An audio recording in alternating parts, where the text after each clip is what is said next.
Welcome 3, 2, 1. Welcome to me! Episode 1! Episode 1. Okay, we are your hosts. I'm Maggie. I am Gert. I'm Crunch. And today we will be talking about how climate change has shaped and will shape our future. So, let's say 50 years from now, we live in a climate that is as hot as the Sonoran Desert. Big cities like New Orleans, New York, Miami, they're all underwater. How do you think you would react to this? Let's say the year's 2070. How would you react to it? How would maybe your kids, younger generations, versus why do older generations not care about this? I think I'd rather die than live in that climate. I don't want kids. And why do you not want kids? Because, I mean, if all these cities are underwater, how are my kids gonna breathe? Okay, well, you don't live in New York or Miami. On a I realer could. note. On a realer note. Take the phone. I don't want to have kids because okay, there's multiple reasons. One is kind of obvious. I don't really want to push that out, if you know what I mean. Second of all, I don't want them to live in a world where it's that hot and they have to be in charge. Like, they have to take the responsibility of fixing the climate because we couldn't do anything about it. But, like, it's low-key on us right now, and I'm feeling that, and I don't want it to be on them. And that's, like, a huge reason why I don't want to have kids, because that's, like, a terrible thing to put yourself through. Yes, that reminded me of the UN. I think it was, like, 2014. Greta Thunberg. I don't know what year it was, but Greta Thunberg took it to the UN and said, why is it on, like, this younger generation to deal with this climate change issue and not on the older generation? So Yeah, and she totally ate with that because I did my last essay on her. Well, in 2 semesters ago, I wrote a paper on her, and I was, like, crying watching my sources. Like, when she did her speech, I, like, started tearing up because I was so moved by what she said. yes. Isaac? No comment. You don't like Greta? I love Greta, Okay, but what do you love about her? I think she's a very impactful person. I think people try to silence her. Like how because- she got kidnapped recently. Exactly right. And I think that one of the big problems is that a lot of people who are trying to make change, they get shut down like that. She's also a woman. There you go. That's also a big issue. So Right. yeah. Great. On to our next segment. All right. In the last segment, we talked about some very real predictions for the future. So how do you guys react to this? I'm a little bit scared. I'll say that. I really, really, really don't want to live in 80-degree heat. That sounds terrible. I don't think... I think it will get there, but I think it'll be a lot sooner than we think. Like, it's going to get hot, like, really fast, and, like, a lot of people are going to die because of, like, the crazy weather conditions. Like, you guys heard about the hurricane that went through Jamaica recently? Mm-hmm. Yeah. Ridiculous. Like, these hurricanes are going to start getting stronger, and it's going to affect, like, where we are. Don't want to tax us. Anyways, and we're going to talk about this topic later in the podcast, but the idea that some people have that we're going to be able to go and live on another planet is ridiculous.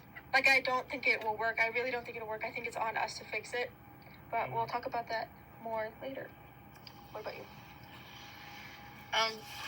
So I took a class on climate change and, like, weather systems and stuff last semester, and we talked all the science behind it. And basically, the climate clock is telling us we only have about 4 years to try to reverse this, or try to at least bring the CO2 levels down, or it will be irreversible.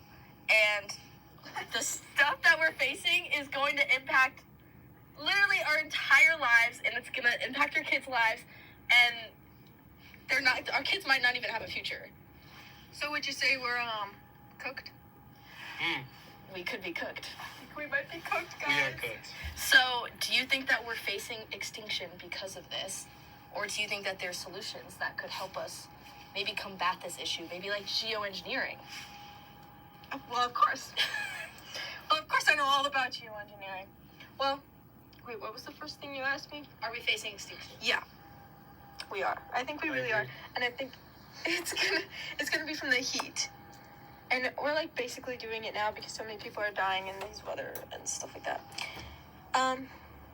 Is it just the heat though? What about I could- the other natural disasters and stuff I like can that? say some. So the natural disasters, they don't just like affect like people, they affect like ecosystems, they affect the economy, like crops and food is getting destroyed like heavily. Like by its 2070, like I learned about this last semester in my climate class, we might not have chocolate.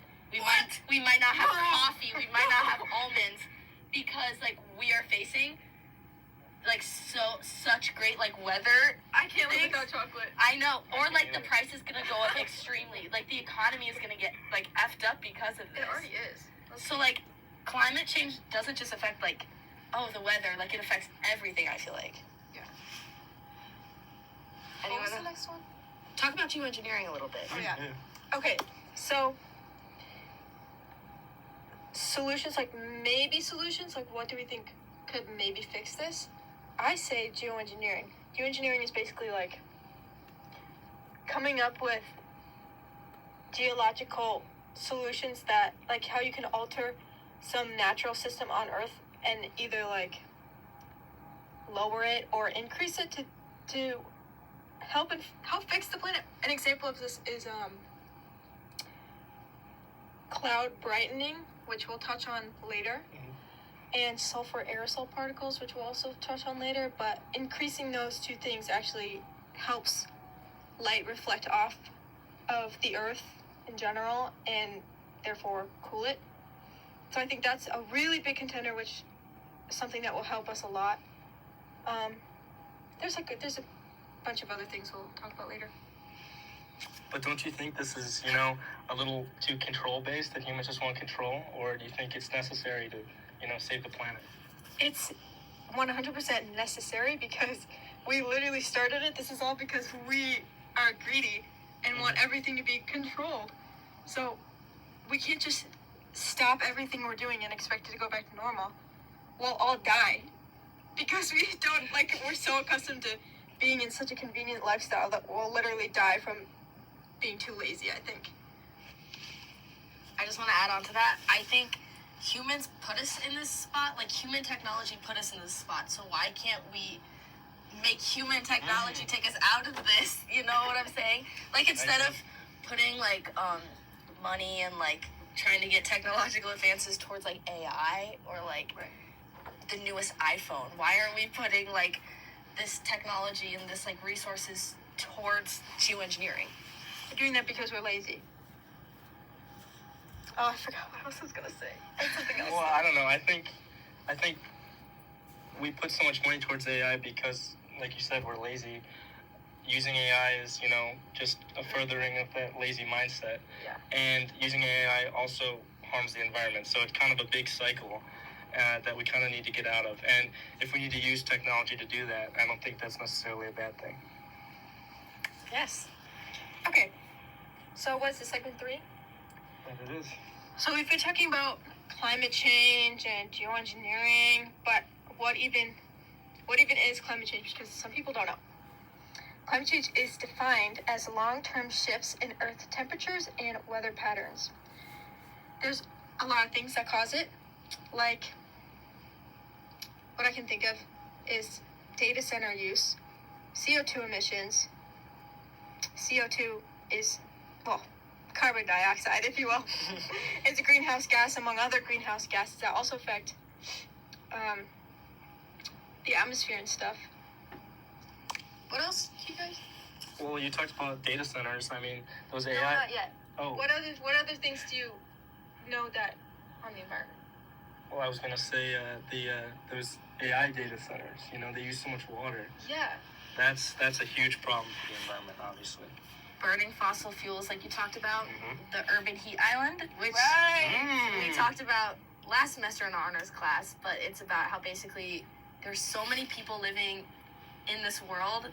Like the bigger the cities get, the less rainforest there's gonna be, there's less green area there's gonna be, the less like it's just gonna be basically concrete island, concrete everything, and it's like we need those like green areas for sinks for carbon dioxide. We need them to reflect sunlight. We need basically more green spaces. So that's another contributing factor. About fossil fuels and greenhouse gases, this website I've got pulled up here from the UN, the United Nations, says that generating power and burning fossil fuels is the biggest contributor. It contributes 68% of like climate change causes. It's 68% of them, which is like a whole lot. There's also cutting down forests, which reduces the amount of oxygen that's produced in the air, allowing the CO2 to like the ratios changing. Transportation, which is also part of fossil fuels because of cars and stuff. So like, ask us now, do you guys think that like Teslas are like good for the environment or no? Because like, obviously they don't burn gas and coal, but then guys like Elon are like totally like beefing it up. And because obviously they're self-driving, what's the impact on like driving IQ, I guess you could say. I don't know. You want to say something? I mean, I don't know. I don't know if this really connects to your question, but obviously some of the self-driving cars are powered by AI, which, Right. I mean, like we talked about before, that's enough of a problem in itself. So that's just one example of harmful AI use. Yeah, I think it's just bigger corporations in general. Like, obviously transportation is a big issue. Like, public transport we need to use more of. I don't know, like, electric cars are great, but, like, still there's some, like, implications. Like, you're still using, like, fossils or, like, you know, like, materials from the earth to, like, make the batteries of these cars and stuff. You know what I'm saying? So there's still, like, some implications to, like, self-driving cars or, like, Teslas where you use, like, electronics. But I think it's just the bigger corporations that are, like, more at fault. Like, Elon Musk. Do you think that you know, electric cars and self-driving cars are even better than, you know, gas-powered cars? I mean, for, like, CO2 emissions, they are better. Right. But I don't think that's solely, like, what's causing climate change. I agree. Okay, so when we're talking about Teslas and batteries and microchips and stuff like that, the biggest beefsteak, the biggest element that we use the biggest material that we use to make those is lithium.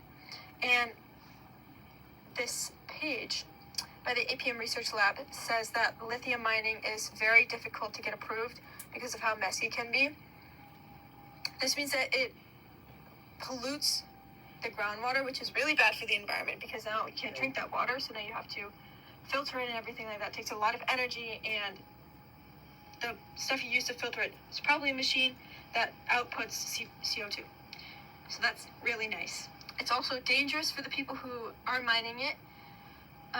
You need a lot of people to mine this output of lithium, which is like a lot of lithium.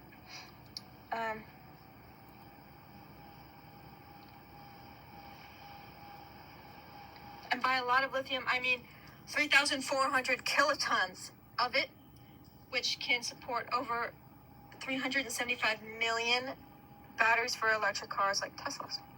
That's also from the same source. So that's really, really nice, isn't it?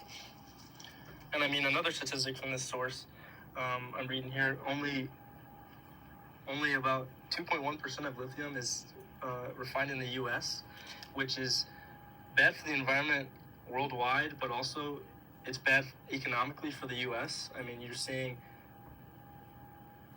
about 98% of the lithium that they're getting is through imports, and so the GDP is, you know, plummeting for the U.S. What does GDP mean? It's basically, GDP is calculated by the Federal Reserve, and it's basically consumer spending and government spending and the investments by businesses, and then kind of the difference between the imports that the U.S. get and the exports of goods that they give to other countries. And so if your imports are really high, you want your GDP to be high. So if your imports are really high, that's not a good thing. You want to have goods that are produced in the United States. So the fact that this is going on, the GDP is really low in the U.S. because of this, since lithium is such a big factor, and it's also showing that this climate problem is not just in the United States; it's also around the world.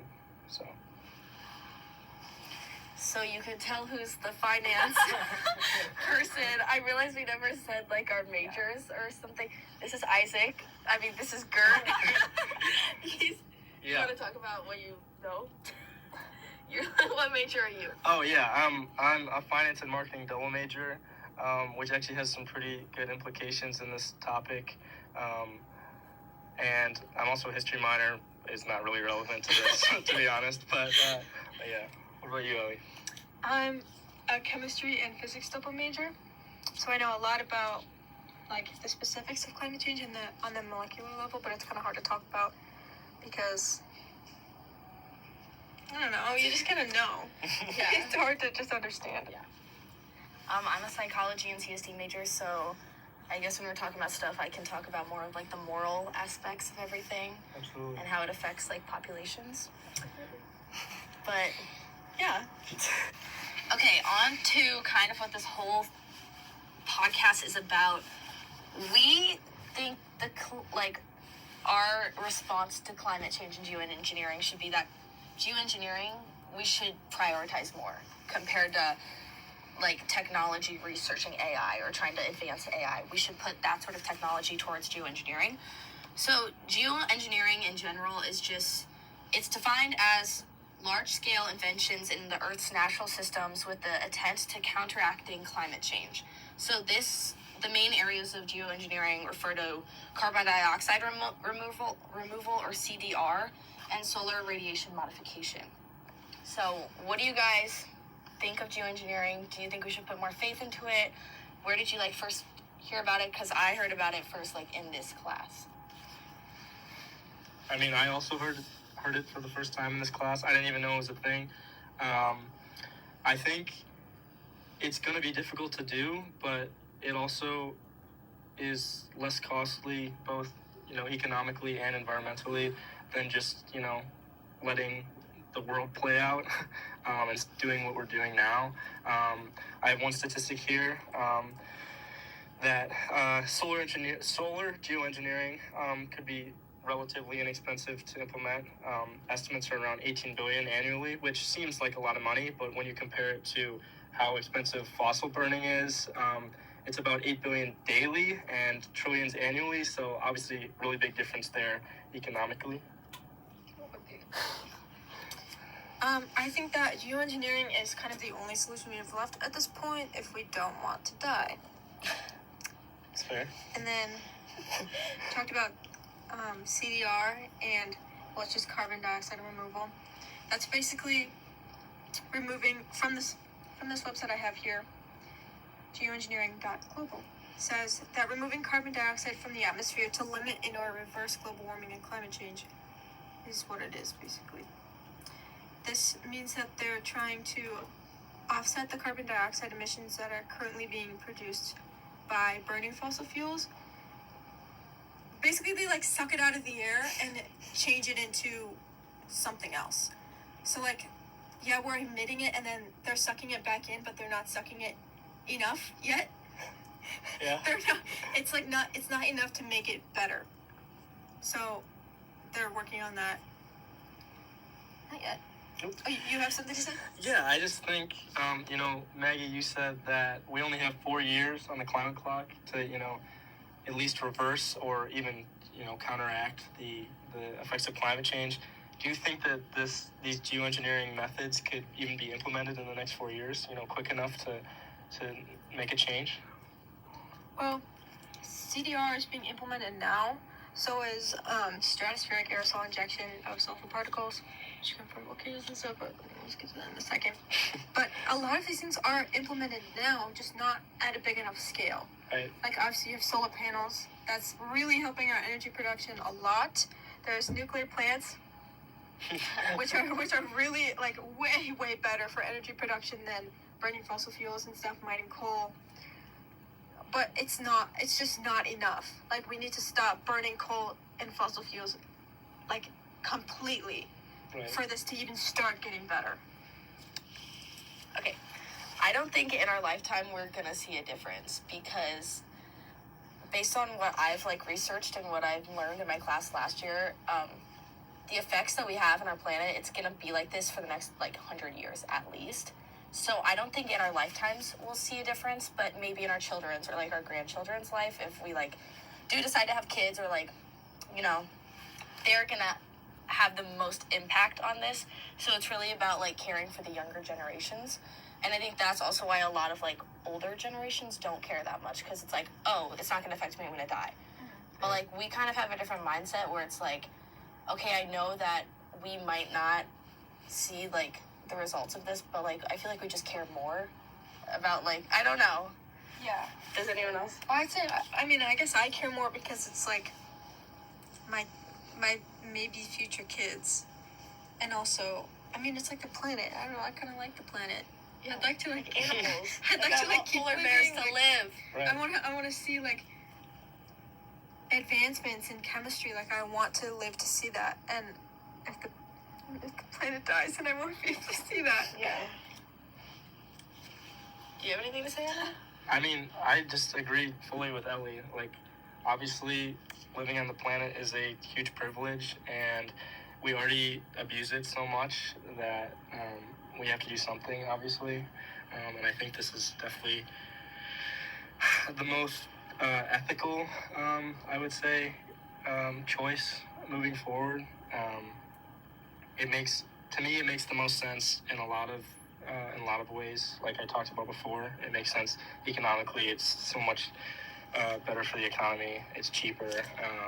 It makes sense environmentally because, like I said, we can't just sit around and do nothing. We can't just be stuck in the same mindset of, this is our planet and we can do whatever we want to it, because eventually, whether it's for us or for future generations, it won't be like that anymore. So, yeah. Yeah, I agree. And I think going back to our claim that we should put more of these advancements from AI towards geoengineering, I think we're gonna need more younger people in charge to do that, because at least in the US, the government right now is just a lot of older individuals, people that maybe don't care for this, never learned about it. I feel climate change wasn't really people didn't even talk about it till 1970s, I would say. Right. And so it's just kind of this newer thing that they don't really care that much for. They have more priorities towards economic goals or I don't know, other stuff. Even though geoengineering could be economically better, they just don't give it a chance. Mm-hmm. So I think we just need a political change and a viewpoint change. Heavy on the viewpoint change, but we'll get to that later. I'd like to say that how our president doesn't believe in the facts behind climate change is just ridiculously crazy to me. I don't understand how we've even got to this point, and how it's been 2 times too. I just don't get it. It's probably gonna turn into 8 times. It also scares me because we only have 4 years to reverse it, and the office is held for 4 years. So, personally, I'm terrified for the state of our climate and for our future. I am also terrified because, you know his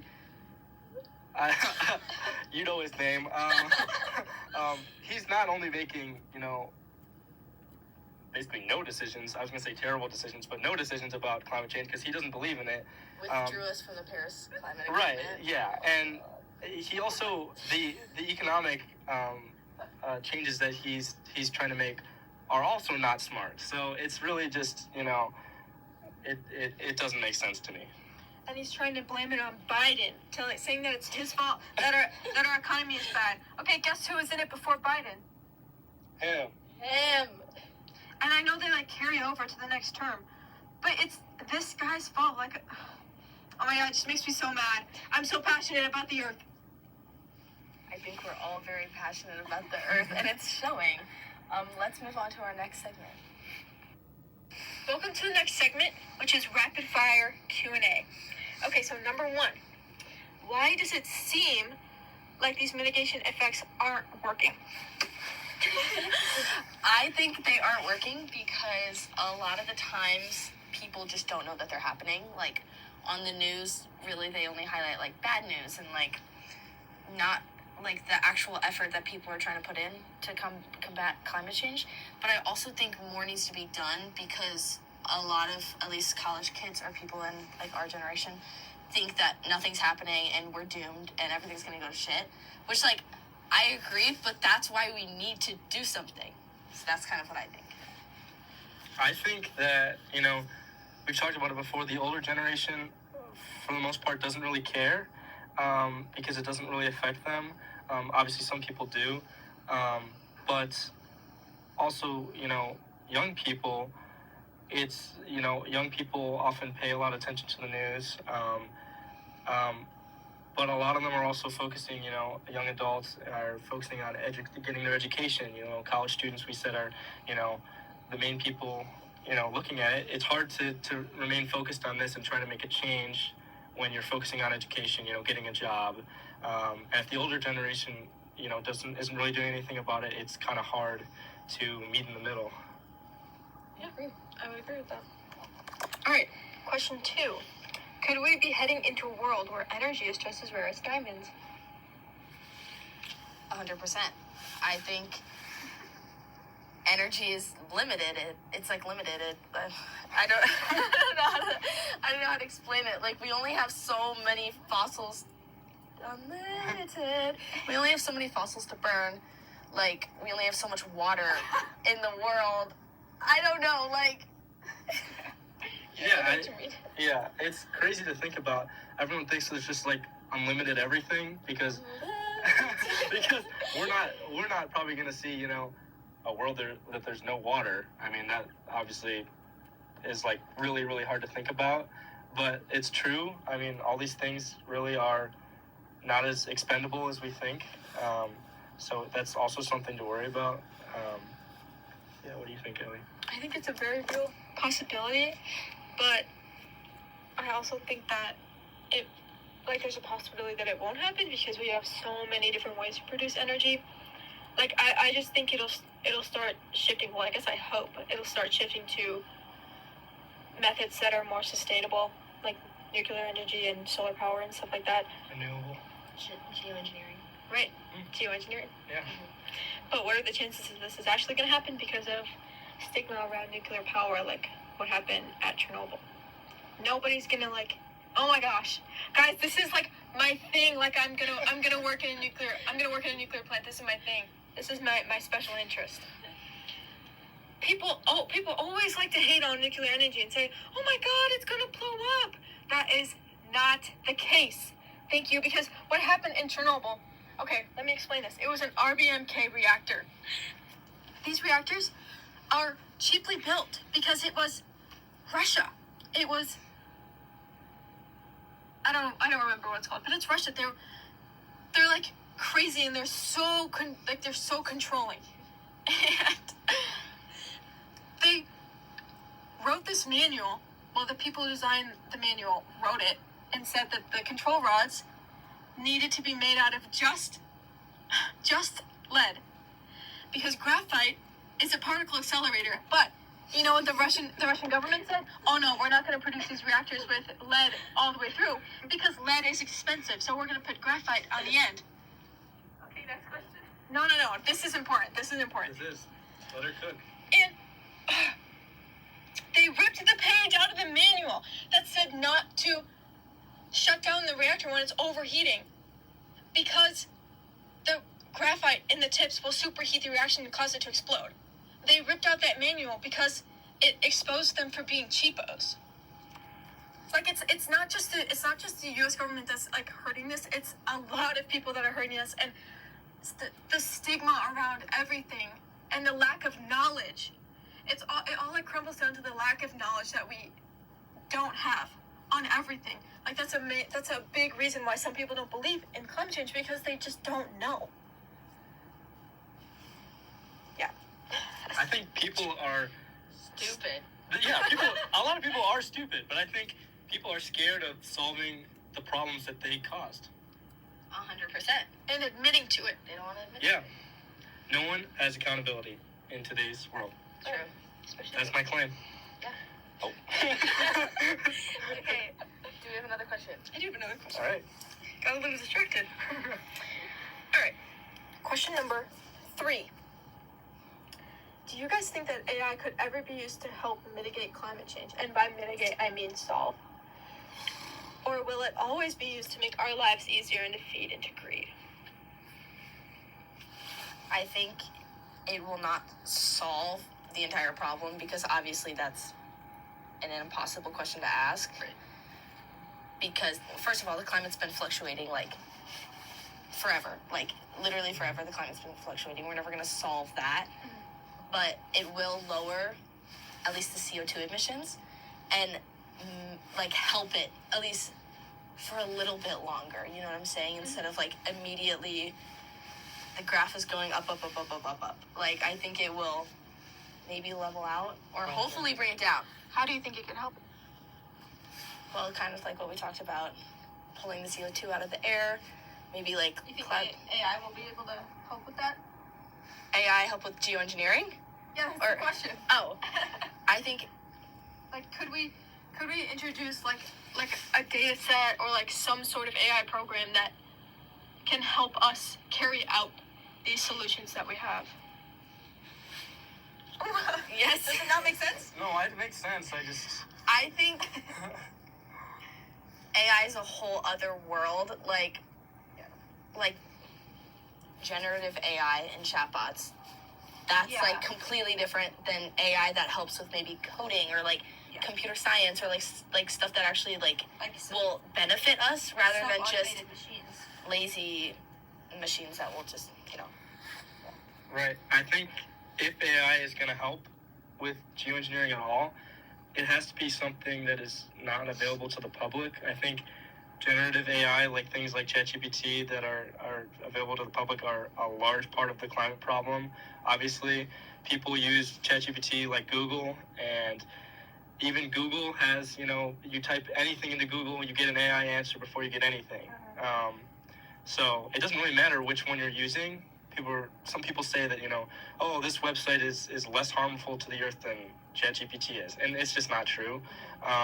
So if AI is gonna be something that the government and only the government uses to assist with geoengineering, I think in that way it can help, but not in any other way, in my opinion. So I think we've crossed a line where it's like AI is so out there already, people are using it without even knowing what it does, without knowing like the stuff it controls or like what they can control of it. Like it's just so unknown. Like we said, people are kind of stupid, and like I feel like even if you research stuff, there's not even research out there to show like what AI can even do. So like it definitely, we need to take a little bit more control. We need to limit the exposure and put it more towards stuff like geoengineering.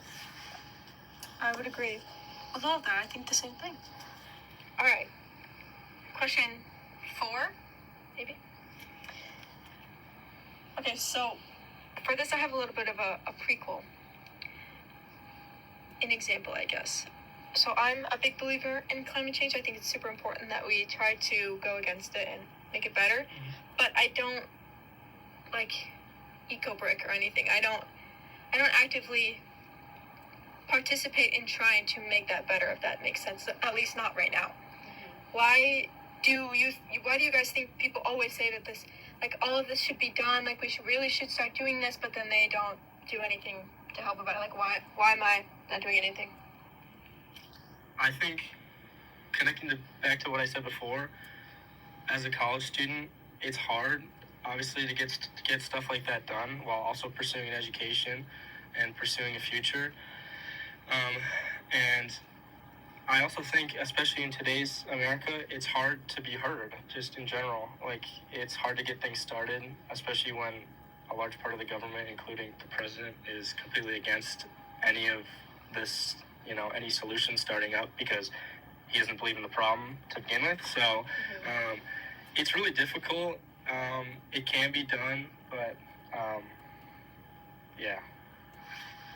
Yeah, I'd agree with that. Like, I feel like college students today are like, oh, I 100% think there should be something we should do to combat climate change, but then they won't do something. And I think it's just kind of like the mindset of like, oh, I'm only one person. What is one person going to do? And Right. that, Yeah. I mean, it is true. Like, what am I personally going to do if no one else is doing anything else? And I think a lot of the time it like falls on like bigger corporations or like bigger stuff that's like actually causing this large percentage of like CO2 emissions or like stuff like that. So it's, but like we should try to do something. And I'm saying that like, I know I'm not doing it, but I know that it has to be done. I think what you said about, individuals are like, oh, what am I going to do? I'm one person. I think it also is harmful in a sense that people think they're not causing problems by saying, oh, I'm one person. What are my actions going to do to harm the environment? I need ChatGPT's help on this assignment. What is, like, how is this going to affect the environment? And that's a part of that lazy mindset that a lot of people, especially in America, have. And it just grows and grows and grows because it's not just, a few people who have it. It's a bunch of people, and that's how it becomes a problem. So. Yeah, I'd agree. I think we should all start to eco-break. By the way, eco-breaking is when you take like a plastic water bottle or something like that, and then you take all of your plastic scraps, cut them up, and stuff them in there until you can't fit anything more in there, and then throw it out. That saves a lot of space and stuff, and then it stops any little animals from getting trapped inside. I think we should all start. Yeah. I agree. Do you pinky promise? Wait, can I say one more thing? Yeah. I think the resources are just also very limited for like the stuff we can do as college students because we're kind of like trapped on campus, and it's like when I'm older, I'm like, oh, when I'm older, I'll like install solar panels. Oh, I'll do this, I'll do that. But like, I feel like I care about it so much right now, and I just don't have the resources to do anything. Yeah, I mean, you see things like we talked about before, the urban heat island effect in the Quad Cities, and I think that like we as a group know that it's such a big problem. I mean, we did a project on it last semester, but then again, like even with that project, it didn't really go anywhere because it's really difficult to kind of get that kick started, that solution kick started. So yeah, exactly. So Yeah. Part of the project was to propose a solution and pretend to carry it out. But we didn't really do so well on that part. Yeah. All right. That's the rest of the questions. Move on to the next segment. Okay. All right. Now that we've talked about what climate change is, what we think about it, and what we think we can do about it, we've got to get into the why section of it. Basically, what I mean is why, like, some people don't believe in it. Why do they not believe in it? Other than the lack of knowledge, why do we think that we can treat the earth this way? Why do we think that we shouldn't do anything about it? All of this, like, stuff like as to why, like, why are we so lazy? Why do we think that everything should just be bent to our will? Yeah. So, a lot about what we talked about in class was about Christianity and Christians' framework and their background and their perspective on the environment and climate change in general. So one of the topics that we discussed, one of the stories, was from the Bible. It was the Genesis and how Genesis is interpreted. So kind of to talk a little bit about Genesis, our roommate actually is Christian, so we're going to invite her onto frame. This is Taylor, and she's going to give us a little bit of background on how she grew up learning about Genesis and how Genesis can affect the way that you maybe view the environment. So Taylor, how did you grow up? Like, what are you? What's your religion? So I grew up Christian. I went to a Christian private school for 13 years, and each year we took like a Bible class. It was about the Bible and like the creation stories, and it was just a lot of repetitive about Genesis. And now we have an atheist, Kurt. Do you want to talk about how you kind of grew up? Yeah. My grandparents are Christian. So when I was a kid, I went to church. I went to religious education on the weekends. I never honestly fully bought into it. I have kind of more science-based mindset in terms of climate change. And, as I've grown up, I've never really had the belief of many religious backgrounds. But, yeah.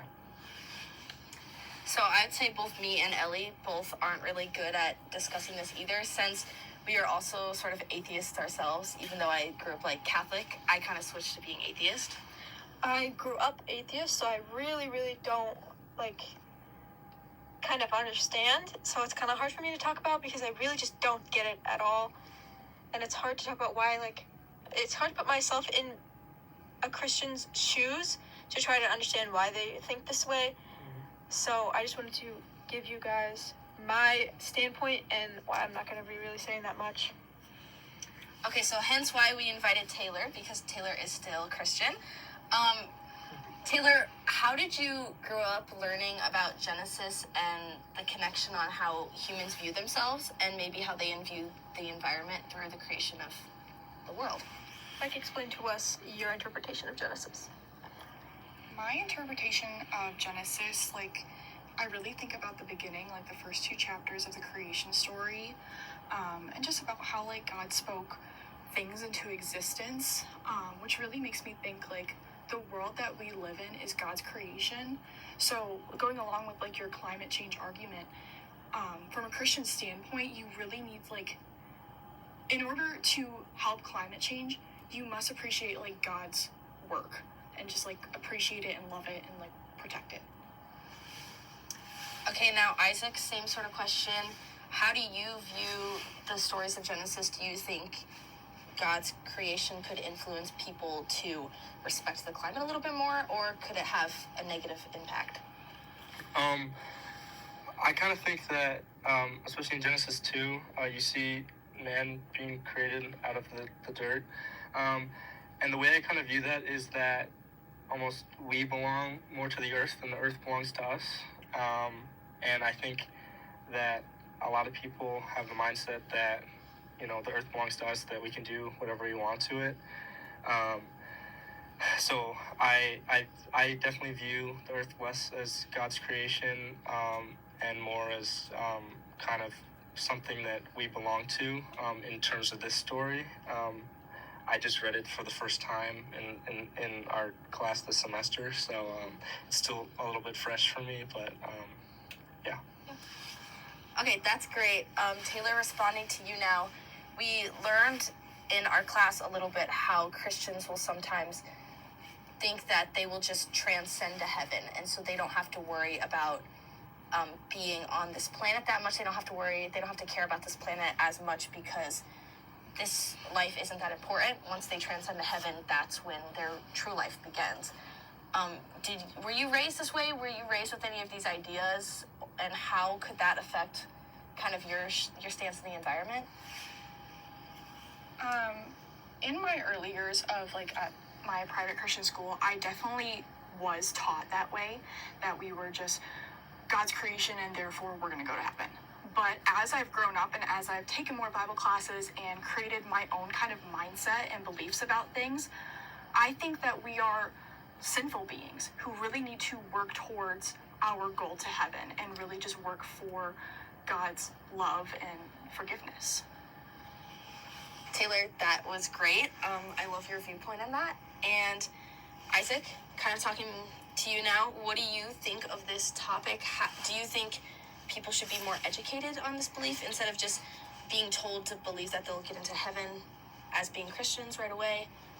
What kind of do you think this has to do with climate change? Yeah, I was definitely in this sense raised in a similar way to Taylor. And I think that this might be a little bit of a controversial take, but I think a lot of Christians, definitely not all Christians, are worried solely about getting into heaven and living a sin-free life. And I think maybe a way to achieve this for people with that viewpoint is to go through things like geoengineering to help solve the planet. I think doing nothing about the problem of climate change is a sin in itself, honestly. And Ellie, what do you think about this? Okay, to go off of what Isaac said about how sin is, or how you're sinning if you don't do anything about geoengineering, I would agree with that. I think that if you're not actively like trying to help the earth, or you're actively thinking that we're not the problem, I think that's a sin and that it's not nice. But then that makes me think back to why people aren't doing anything about it and why people are being so freaking lazy about it, myself included.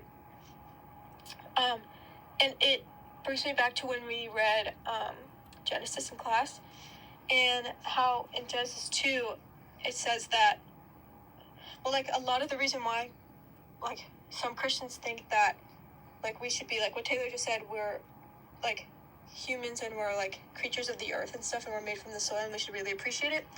There's also another part in Genesis 2 where it says that God made humans to resemble him, and I think that leads a lot of Christians to believe that we are like gods.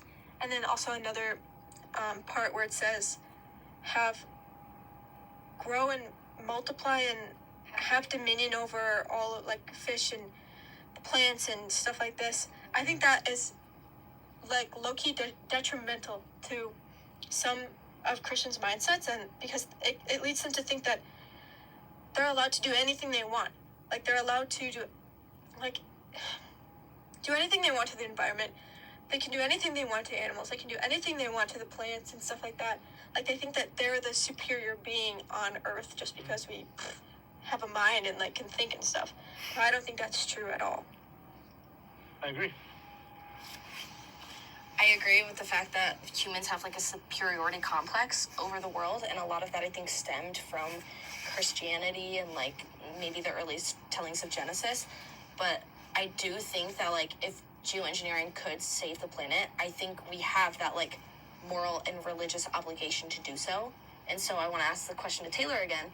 Do you think Christians or Christianity could do anything about this like moral obligation to save the planet, or do you think Christianity in its entirety is kind of like has a negative standpoint on it?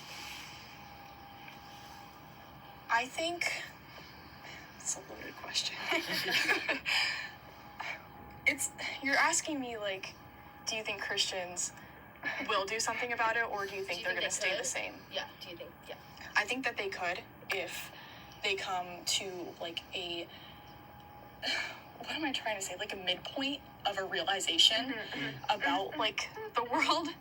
However, going along with what Ellie was saying, there are like many Christians who do believe that they have dominance over the world and that they're immediately like, you know, the king and the queen bee of the world and like can dominate everything.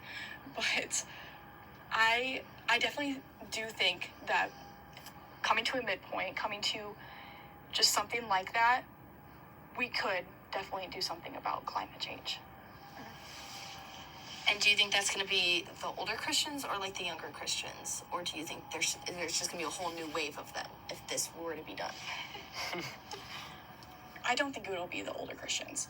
A lot of older people are very locked in on what they believe and will not change their standpoint or their views. Whereas younger people, it depends on the person really, but they're more likely to change their views once they learn something a little more about it. Perfect. Do you guys have anything else to add on to that? Or I don't think so. I think we're good. okay, thank you so much, Taylor. Thank you, Taylor. All this talking about dominion and how we think we're better than everybody else is really reminding me of something. What's that? What could it be? I don't know. What is this book, Isaac? This book. It's called One Time is Short, Finding a Way in the Anthropocene by Timothy Beale, which we read in our honors class this semester. Now, in Beale's introduction, on page 4, he states that this Western Christian theology, that like we're better than everything else, it's called human exceptionalism. And this is the idea, or rather the belief, in our godlike dominion over the natural world as humans, that humankind is exceptional to the rest of creation. Well, It sounds gonna familiar. Just tie into what we were just talking about. There you go. So Beale talks a little bit about how everything about what we really just talked about, how Christians kind of sometimes see themselves as better than the world, and that gives them an excuse to treat the world badly. Yeah. Yeah, I mean, that's basically what he talks about. He kind of gives a lot of evidence from religious texts as to why people think this way. Just discusses it a lot. It was very interesting. And we agree with a lot of things that Beale says, but there's one thing that we don't agree with him on, and that is one of the main parts of our podcast here is geoengineering. And Beale thinks that geoengineering comes from basically the same mindset that people have of human control and human exceptionalism, especially American exceptionalism. He brings up, which we obviously see in today's United States. And while this could be partially true, that it does come from a harmful mindset, I think it's still necessary to go forward with geoengineering because, like we've talked about before, in a lot of senses, environmentally, economically, it makes the most sense. So basically, in a sense, Beale is against geoengineering and we're not. So that's where we disagree with us. Beale is mainly against geoengineering. That's right. His main standpoint is that he thinks it could be beneficial. It really could be. Mm-hmm. But he thinks that there's a very, very huge and necessary mindset change that we all need to have. We all need to start cherishing the earth before we can even make any sort of Right. improvement on climate change. But he likes geoengineering, but he thinks there should be a mindset change. But then what we think is that there needs to be more of a focus on geoengineering, because if we have that mindset change and we don't have the technology to improve, what's the point? We need to use our resources. We need to use geoengineering. We need to start doing this regardless of a mindset change or not, because the geoengineering part of it is required for us to even keep living. So that's how we disagree with Beale. Yeah, I think changing the mindset of a whole population of a country, or part of a population even of a country, is really difficult and it takes time. And like Maggie brought up earlier, we don't have that time. So I think geoengineering, we all think that geoengineering needs to be implemented now if it's going to work. I think a really good, important point is that none of us, or at least Isaac or Gert and me, didn't know about geoengineering really until we even took this class. Right. So yes, I agree with a lot that he says in this book, but his stance on geoengineering, that we're gonna have to have a huge mindset change. I understand that, but I also think we just need to be educated more. People just need to know that this is happening and that there are solutions and that could be implemented to actually slow down the time clock. Oh God.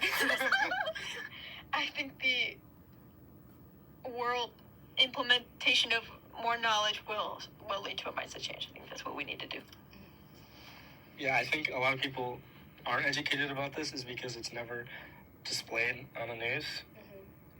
The news just often shows all the bad things that are going on either locally or in the United States or worldwide even. And they're often shown without any solutions. And so, you might hear climate change statistics on the news, and I don't think I've ever seen any solutions proposed on any news channel ever. So it really is, it took us, having to take a class like this to even know about it, and we're college-age students. It's kind of hard to imagine how difficult it is for other people who, aren't in our course to realize that, there are solutions like this.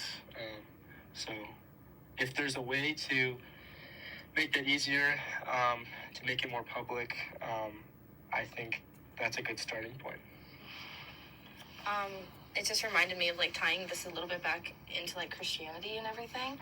Maybe instead of teaching the kids as young as they can learn about Genesis, that they're gonna transcend to heaven and do all this, maybe we should start teaching them about actual climate change and oh, God wants you to be in touch with the environment and maybe introduce geoengineering like earlier on, because how come I didn't know about this until now? You gotta stop playing with blocks and learn about the world that you're living in.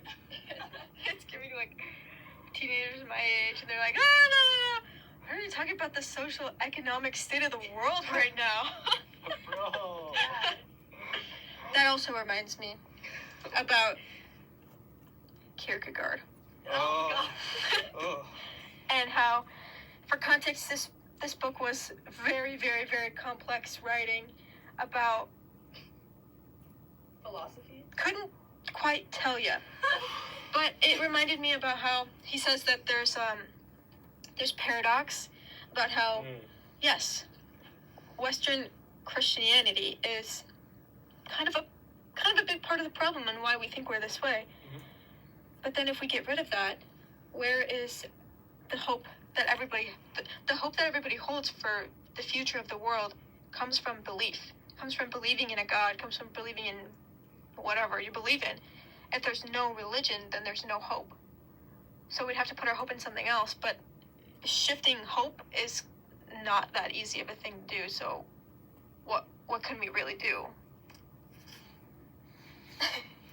Yeah, I think if anything is going to change on like that, like hope or happy passion, as Kierkegaard describes it as, it's going to have to fall into religion to help change the minds of others, I would say. If we start, I don't know, if Christianity makes a turn, kind of like what Taylor said, the roommate we interviewed, we're going to have to find like a midpoint on Christianity tying in with climate change and the environment. Yeah, because that's where we're going to find our hope and our faith in the future of humanity. Okay, does anyone else have anything else to add? I don't think so. Perfect. Next segment. Alright, you guys remember what we talked about at the beginning? About the desert and the heat and stuff? The lights are flashing. Think about that scenario. It's not just a scenario. That's now. It's happening now, and it is realer than it ever has been. We are breaking records. New records every single year. We're setting new records. Records of heat. Records of ice caps that have melted. Sea levels that are rising. The temperature and the climate that is growing at an exponential rate. Like, we might not have polar bears in a few years. Multiple animals, species, they're all going extinct. And that's a real life thing. The U.S. government is going further and further into debt.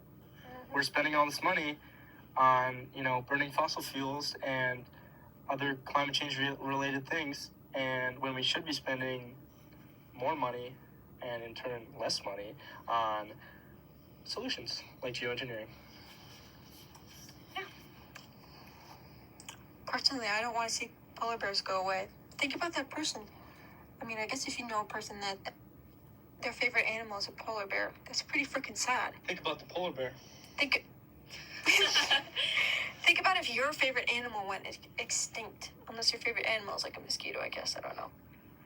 I would be so sad if bunnies went extinct. I would be so upset. And it's like not just the ice caps that are melting, like the entire ocean circulation system is being thrown off because the fresh water of the ice caps is melting, and it's affecting entire ecosystems, which are collapsing. Yeah. If your favorite animal is a fish, don't think that all aquatic life is excluded in that. They are. And a lot of people just think, like, oh, the climate's getting 1 degree warmer, 2 degrees warmer. How the heck is that that's not gonna give that much of an impact. No, it gives so much of an impact on the environment, on ecosystems, like weather patterns. Like, people wonder why there's so many wildfires. Why we keep breaking like heat records. People are like, oh, like every year there's a new heat record. Well, that's happening because of climate change. I mean, personally, when I go out for a run, especially in the middle of the summer, holy crap.